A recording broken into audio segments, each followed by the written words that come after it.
여러분, 좋은 교회는 어떤 교회입니까? 네, 여기죠. 그럼 나쁜 교회는 어떤 교회입니까? 이름을 대시면 안 됩니다. 각자 생각하는 좋은 교회와 우리가 나쁜 교회에 대한 어떤 생각들이 있으실 줄 압니다. 여러분, 하나님이 기뻐하시는 교회는 어떤 교회들입니까? 반대로 하나님이 기뻐하시지 않는 교회는 어떤 교회입니까? 여러분들에게 누가 만약에 이렇게 질문한다면 뭐라고 대답하시겠습니까? 한번 우리가 이 질문에 잘 대답할 수 있어야 됩니다. 각자마다 생각들이 있고 정의들이 있습니다. 교회는 이래야 된다. 제가 어렸을 때, 아주 어렸을 때, 초등학교 때 제가 생각했던 좋은 교회는 어떠한 교회인지에 대해서 먼저 좀 나눠보기를 원합니다. 제가 좋아했던 좋은 교회는 무언가를 교회 가면 꼭 주는 교회였습니다. 특별히 주일학교 때 출석만 하면 맛있는 것을 사주시는 전도사님과 선생님들이 있는 교회가 좋은 교회였습니다. 교회 앞에 꼭 구멍가게가 하나 있죠. 한국은. 그러면 그냥 예배를 시작하기 전에 아니면 예배가 마친 다음에 꼭 이 교사 선생님들이 거기 가게 가가지고 아이스크림 하나를 이렇게 사주면 너무 교회가 너무 좋았던 것 같습니다.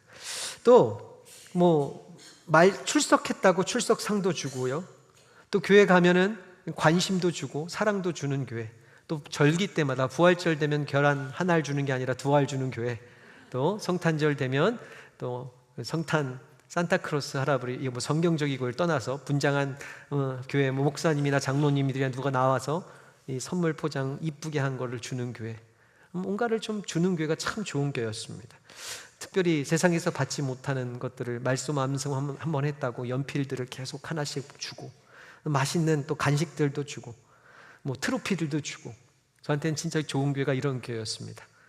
특별히 제가 지금도 기억나는 순간이 있는데, 어느 날 전도 상을 준답니다. 전도를 많이 해오면 뭐를 준다고 했냐면, 당시 상품이, 여러분 놀라지 마십시오, 자전거를 준다고 했습니다. 와, 그쵸?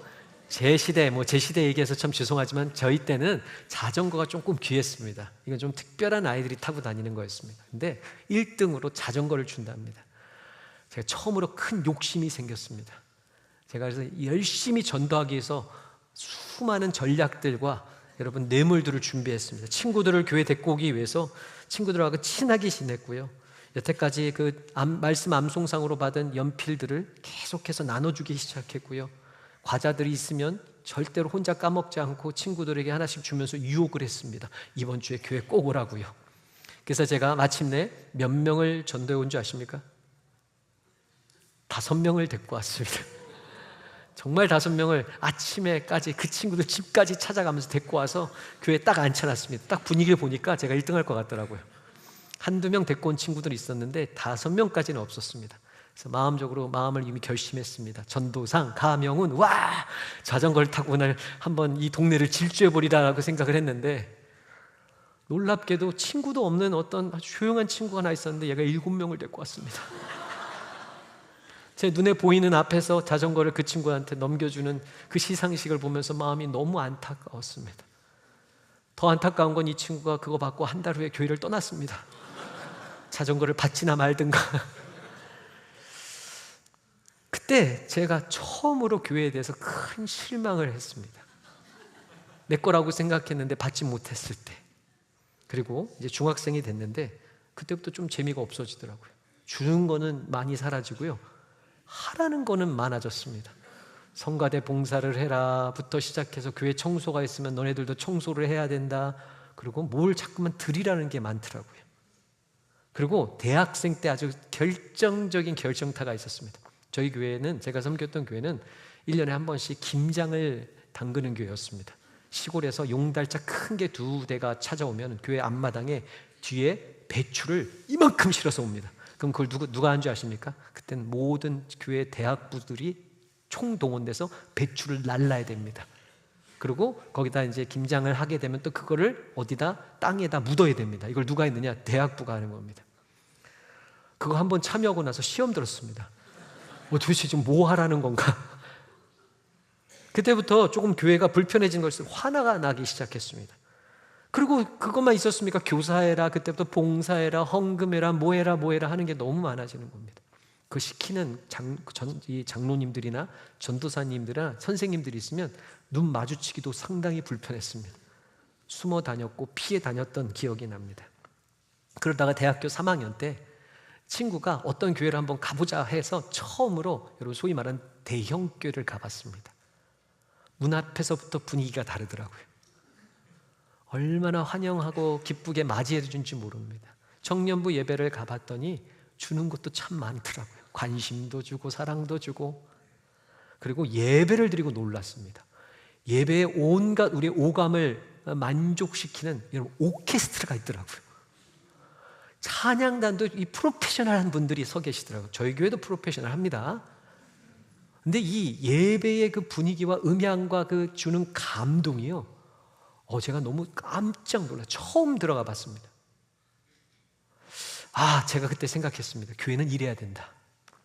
교회는 성도들이 필요한 것들을 충만하게 주는 교회가 좋은 교회라는 생각을 가졌었습니다. 여러분, 저만 그렇습니까? 여러분들은 어떻습니까? 교회는 여러분 가운데 무언가를 줘야 된다고 생각하지 않습니까?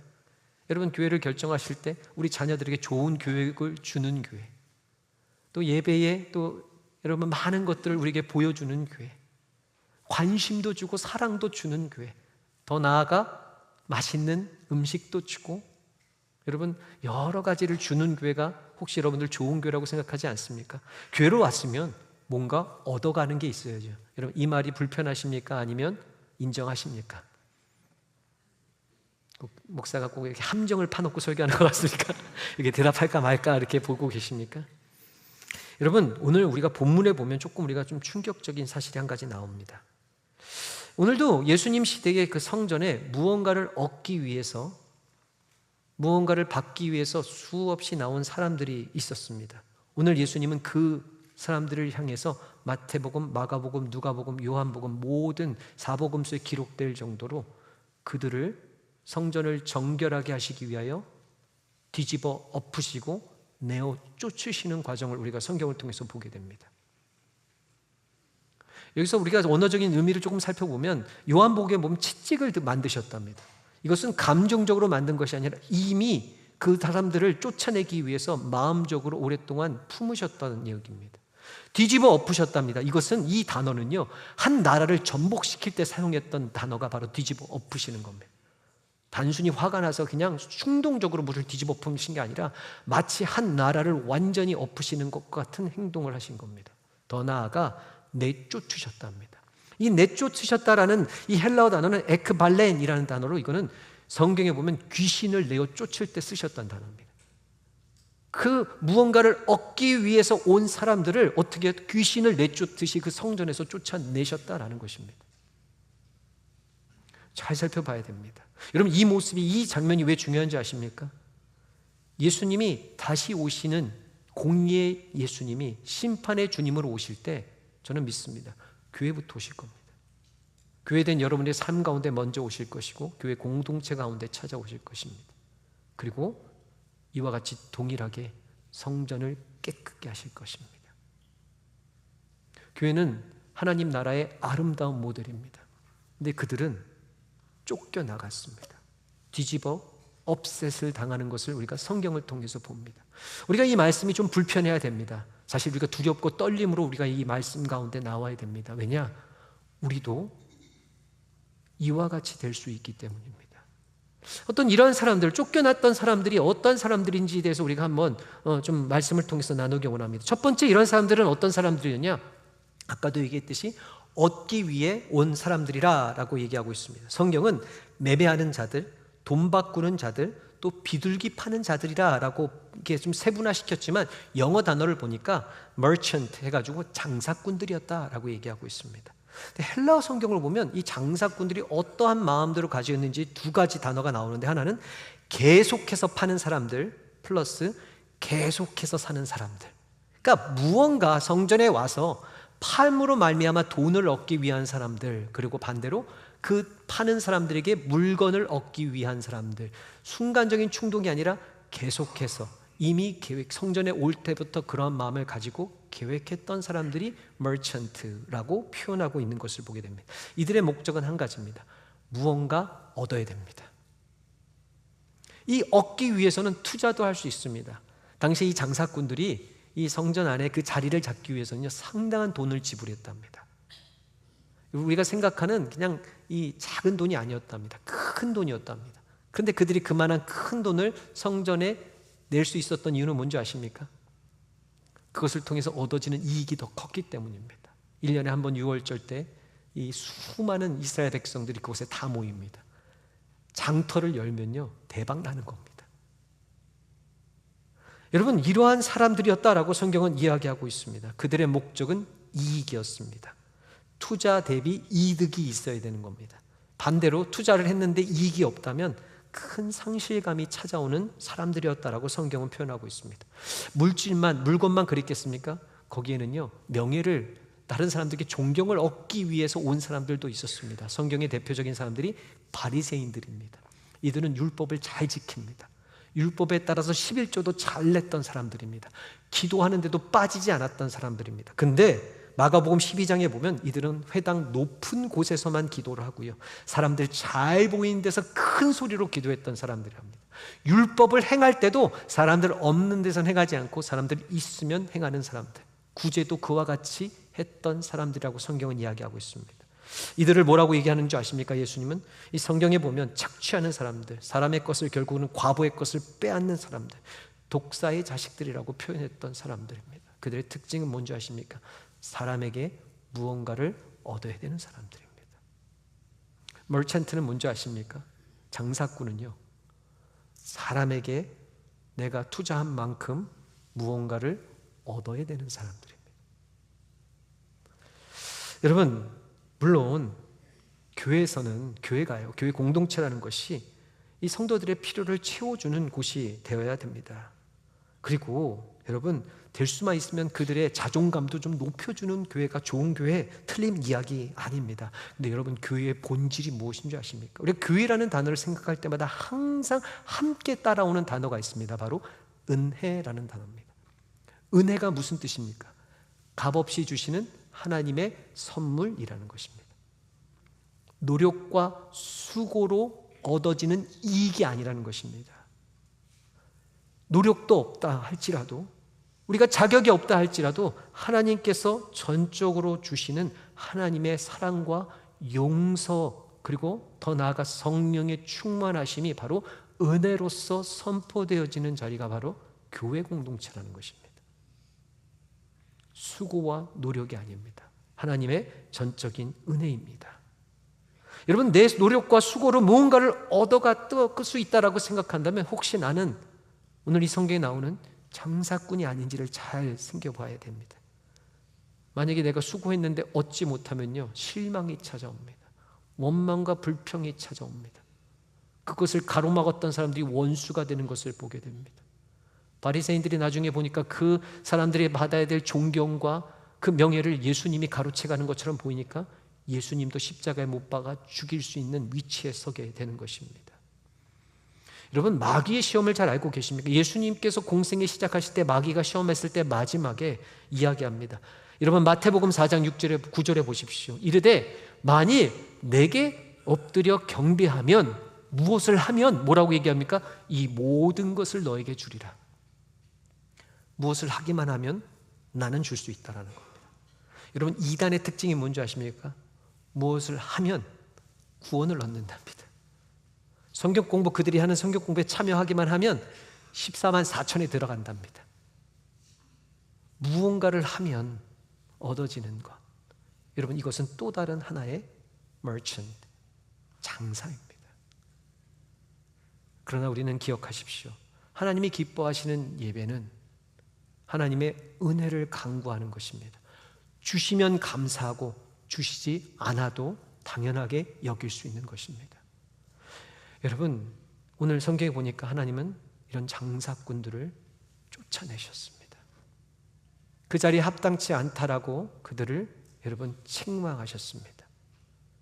주님 다시 오실 때 이 기준이 우리 가운데 세워질 것이라고 저는 반드시 믿습니다. 바라고 나왔기는 오늘 이 예배가, 우리가 하는 신앙생활이 오늘 이 말씀에 나온 장사꾼들이 아닌지를 점검하시는 귀한 은혜의 시간 되시기를 주님의 이름으로 축원합니다.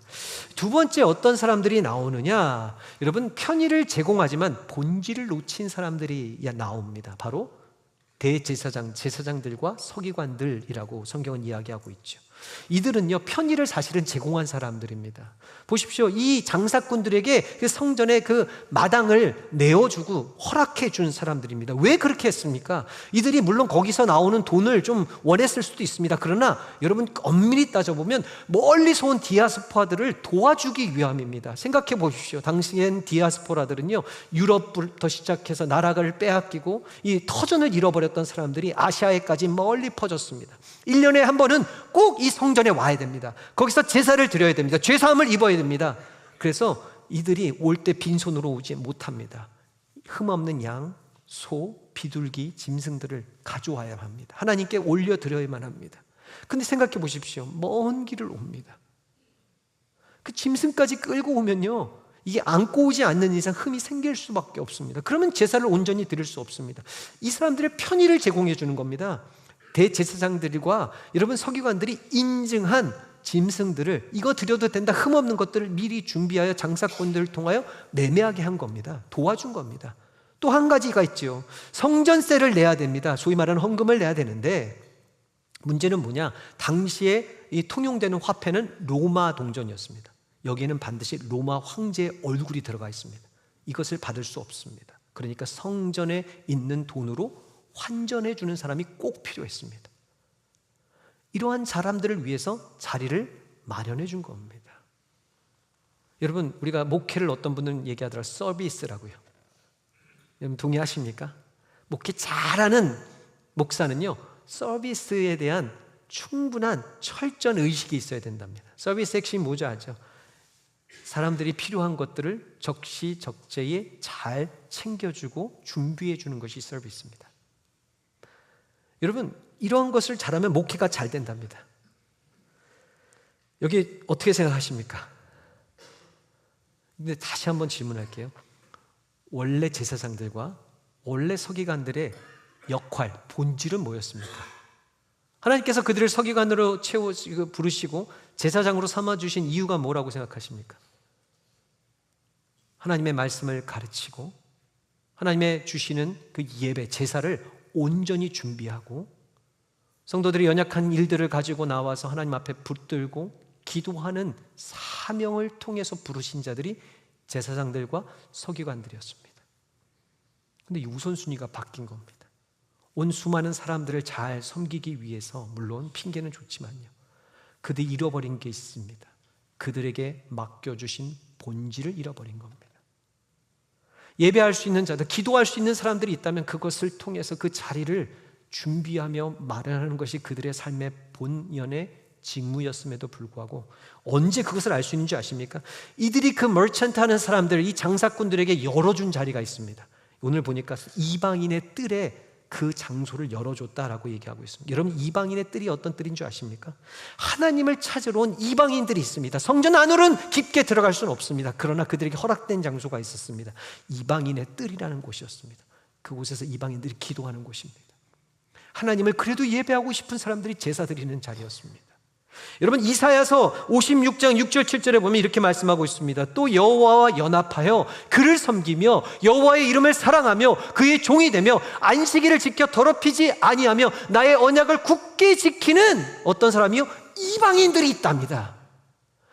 내가 곧 그들을 나의 성산으로 인도하여 기도하는 내 집에서 그들을 기쁘게 할 것이며 그들의 번제와 희생을 드릴 수 있는 제단을 허락하신 장소가 어딘지 아십니까? 이방인의 뜰이었습니다. 근데 이 제사장들이요, 이 서기관들이 많은 사람들의 편의와 그들을 섬기길 원한다고 하면서 이 이방인의 뜰을 없애버린 겁니다. 다른 장소로 바꿔버린 것입니다. 여러분, 성경에 보면 이와 비슷한 얘기가 있습니다. 마르다와 마리아의 이야기입니다. 마르다와 마리아의 집에 만왕의 왕 되신 예수님이 찾아오셨습니다. 천국의 복음을 전하는 놀라운 자리를 마련해 주셨습니다. 마르다도 마음이 뛰었습니다. 예수님을 어떻게 하면 서비스할까, 섬길 수 있을까를 며칠을 고민했을 겁니다. 예수님이 온 제자들에게 어떻게 하면 좀 잘 섬기고 편안하게 해줄 수 있을까, 맛있는 음식을 좀 대접할 수 있을까, 여기에 포커스를 맞췄습니다. 예수님이 오셨는데 분주한 겁니다. 더 맛있는 음식을 만들기 위해 너무 바쁜 겁니다. 근데 딱 보니까 마리아는 뭐하고 있었습니까? 두 손을 깨고, 이건 제가 만들어낸 얘기입니다. 예수님 발밑에서 예수님 말씀만 듣고 있는 겁니다. 화가 났습니다. 예수님 말씀 전하시는데 갑자기 문을 확 열고, 이것도 제가 만든 얘기입니다. 들어가가지고 예수님께 따집니다. 예수님, 어떻게 이런 일이 있을 수 있습니까? 내가 지금 애쓰고 수고하는 것이 보이지 않습니까? 주님을 섬기기 위해서 지금 이 수고하는 것이 보이지 않습니까? 저 마리아를 당장 불러 나와 나를 돕게 하소서. 예수님 말씀하십니다. 마르다야, 마르다야. 이 마리아는 지금 가장 좋은 것을 택했다고 말씀하십니다. 이 얘기는 뭔지 아십니까? 너는 지금 가장 좋은 것을 잃었다라는 얘기입니다. 잘 섬기기 위해서, 무언가를 잘 채우기 위해서 수고했지만 그는 가장 좋은 것을 잃어버렸습니다. 여러분, 우리 인생의 가장 좋은 분은 누굽니까? 예수님입니다. 다른 사람을 챙기기 위해서, 다른 것에 만족을 주기 위해서 예수님을 잃어버렸습니다. 여러분, 우리도 잘 보십시오. 우리는 왕 같은 제사장으로 부르심을 받았다는 말을 너무나 좋아합니다. 제사장이 무엇입니까? 하나님의 말씀을 듣고 그 말씀을 선포하는 사명을 감당하는, 그 말씀을 붙들고 기도하는 자리에, 예배하는 자리에 서는 자들이 제사장입니다. 우리는 다 왕 같은 제사장으로 예수 그리스도의 보혈의 피로 부르심을 받은 자들입니다. 이 말을 좋아하죠. 근데 우리가 예배하는 것이 마땅한 사람들이, 하나님께 기도해야 되는 자리에, 하나님의 말씀을 묵상하는 자리에 세상의 다른 것들을 채우기 시작합니다. 그리고 잃어버리는 것이 있습니다. 기도의 자리가 사라지기 시작합니다. 말씀의 자리가 사라지기 시작합니다. 주님을 향한 헌신과 봉사의 자리가 사라지기 시작합니다. 내 자녀를 서비스한다고, 내 남편을, 내 아내를 기쁘게 한다고, 더 나아가서 내 자신을 섬기기 위해서 마땅히 제사장으로 구원받은 하나님의 자녀들이 해야 될 자리들이 내 삶에서 하나하나 사라지기 시작합니다. 오늘 주님은 그것을 안타까워 하시는 것입니다. 더 나아가 그것을 마침내 심판하시겠답니다. 여러분들이 지금 기도의 자리는 어디에 있습니까? 여러분들이 지금의 말씀과 예배의 자리는 무엇에 빼앗기셨습니까? 무엇과 바꾸셨습니까? 우리가 말씀 모르는 거 아닙니다. 우리가 예배 드리지 않는 것 아닙니다. 그러나 우리의 본질, 우리 삶의 부르신 삶의 목적이 무엇인지를 반드시 깨닫는 은혜의 시간 되시기를 주님의 이름으로 축원합니다. 그것을 깨닫지 못하면, 그것을 돌이키지 못하면 주님 다시 오실 때 우리도 주님의 정결의 대상이 될 수 있다라는 불편한 진실이라는 사실입니다. 마지막으로 오늘 중요한 사람들이 하나 나오는데요, 그렇게 오늘 성경에는 부각되어 있지는 않습니다. 그러나 성경 전반에 나온 사람들입니다. 바로 드리러 나온 사람들입니다. 이들은 어떤 사람들이냐? 1년에 한 번은 유월절에 어린 양이나 송아지나 비둘기를 꼭 하나님께 드려야 마음에 이 기쁨이 있는 사람들입니다. 이 성전에서 먼 길을 와서 제사를 드리고 회개의 기도를 드리고 더 나아가 자신의 시간을 드리고 물질을 드렸던 대부분의 많은 사람들을 뜻합니다. 여러분, 이 드리는 데까지는 아까도 얘기했듯이 많은 어려움이 있었습니다. 넉넉한 사람들이 아니었기 때문입니다. 먼 곳에서 오는 것의 강도의 위험부터 시작해서 질병의 수많은 어려움들이 있었음에도 불구하고 성전에 나와왔던 사람들입니다. 거기에 흠없는 양과 소를 구별하여 하나님께 비둘기까지 드리는 것을 운반하는 수고도 애쓰지 않았던 사람들입니다. 먼 길에서 가장 좋은 것을 하나님께 드리러 온 삶의 목적 하나만을 가졌던 사람들입니다. 여러분, 그걸 드리고 나면 당장에 이들에게 얻는 게 있을 것 같습니까? 얻는 거 하나도 없습니다. 세상적으로 얻는 거 없습니다. 사람들이 너무나 많았기에 그들이 드린 것 하나를 인정해 주는 사람도 많지 않았을 것입니다. 드리러 왔는데 드리고 나면 얻어가는 게 소위 말해서 아무것도 없습니다. 영적인 것은 있겠죠. 죄사함의 은혜를 얻었겠죠. 더 나아가 하나님의 자녀되는 특권의 기쁨을 얻고 돌아갔겠죠. 그러나 눈에 보이는 것은 아무것도 없었습니다. 여러분, 오늘 이 말씀들을 보면서 오늘 대부분의 성도들이 이와 같지 않을까를 한번 생각해 봅니다. 여러분 얼마나 바쁘고 힘든 이민 생활을 살고 계십니까? 상황이 되지 않는 상황 속에서도, 또 물질의 어려움이 있는 상황 가운데서도, 또 육신의 피곤함이 있는 상황 속에서도 여러분 이 자리에 왜 나오셨습니까? 우리 하나님께 예배 드리러 나왔습니다. 하나님께 우리의 삶을 드리러 나왔습니다. 어떤 분들은 육신의 질병으로 인해서 나오기 힘든 분들도 분명히 있었을 것입니다. 가족들의 반대가 있는 분들도 있었을 것입니다. 그리고 여러 가지 삶의 문제들 속에서도 누가 보더라도 나오지 못할 만한 상황 속에서 있었을 분들도 있을 것입니다. 그런데 우리는 이 교회에 예배 드리러 나왔고, 기도를 드리러 나왔고, 찬양을 올려 드리러 나왔습니다. 거기에 더하여 내 시간도 드리고 물질도 드리고 헌신도 드립니다. 어떤 분들은 선교하는데 자신의 달란트를 드리기도 합니다. 전도하는데 자신의 전심을 드리기도 합니다. 주차봉사, 성가대, 찬양대, 식당 관리, 헌신, 시설 관리, 목장 사역, 제가 빼먹은 게 있습니까? 하나님께 무언가를 드리기 위해서 나와왔습니다. 솔직히 말씀드릴까요? 이렇게 한다고 저희 교회가 알아주는 교회는 아닌 것 같습니다. 여러분 솔직히 세상적으로 얻어가는 거 없을 수 있습니다. 세상 사람들 봤을 때 비효율적이게 보일 수도 있습니다. 내 자신을 혹사하는 것처럼 보일 수도 있습니다. 더 나아가 미련해 보일 수도 있습니다. 소위 말해서 얻는 게 아무것도 없을 수 있습니다. 그런데 여러분 기억하십시오. 하나님은 어떻게 보시겠습니까? 하나님은 이러한 사람들을, 이 드림을 어떠한 눈으로 바라보고 계실까요? 여러분 역대하 16장 9절에 보십시오. 여호와의 눈은 온 땅을 두루 감찰하사 전심으로 자기에게 향하는 자를 위하여 베푸실 능력을 베푸신다라는 겁니다. 전심으로 하나님 앞에 무언가 드리기 위해서 찾고 구하는 자를 하나님께서는 그 시선이 그를 향해 계신다라고 얘기하고 있습니다. 여러분 예배가 뭔지 아십니까? 우리가 예배를 영어로 뭐라고 얘기하죠? worship. 여러분 월십이라는 것이 두 단어가 합쳐진 것을 아십니까? 월디라는 단어가 올려드린다라는 뜻입니다. 나에게 가장 가치 있는 것을 하나님께 올려드리는 것을 성경은 예배라고 얘기합니다. 우리는 예배의 개념을 다르게 생각하죠. 예배를 통해서 무언가를 받아야 된다고요. 저 목사의 설교를 통해서 무언가를 받아야 되고, 지식도 얻어야 되고, 교회 공동체를 통해서 받아야 된다고 생각합니다. 그런데 성경은요, 예배를요, 교회 공동체를 하나님께 드리는 자리라고 얘기합니다. 필요 없는 것 드리는 것이 아니라 가장 가치 있고 소중한 것을 드리는 자리입니다. 여러분 그럴 때 하나님께서 우리에게 주시는 약속의 말씀이 있습니다. 시편 107편 9절에 보십시오. 그가 사모하는 영혼에게 온전히 전심을 향하여 드리며 사모하는 심령에게 무엇이죠? 만족을 주시며 줄인 영혼에게 좋은 것을 채워주신답니다. 가장 좋은 것을 채워주신답니다.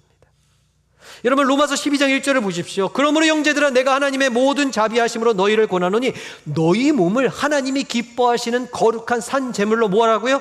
드리라 라는 것입니다. 이것이 너희가 드릴 영적 예배라고 가르치십니다. 예배는 우리의 삶을 드리는 것입니다.